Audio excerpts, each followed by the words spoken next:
नमस्ते। यहाँहरूलाई new global cold store ring road अमाई बिल्डिङ गरिदिराख्नुमा स्वागत छ।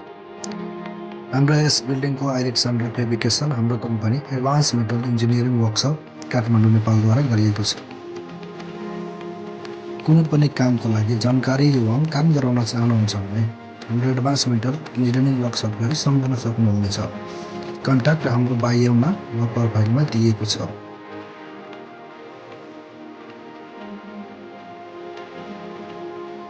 हामीले विगत 15 वर्षदेखि लगातार मेटल सम्बन्धी कामहरू गरिँदै आइरहेको छ। विशेष डकुमेन्ट के साथ विदेशी वेल्डरहरूद्वारा र विशेष कारिगरहरूद्वारा हाम्रो काम चाहिँ गरिन्छ। र यसको साथसाथै नयाँ प्राविधिक मसिनहरूद्वारा र विशेष इन्जिनियरको टिमहरूद्वारा पनि हाम्रो काम गरिन्छ।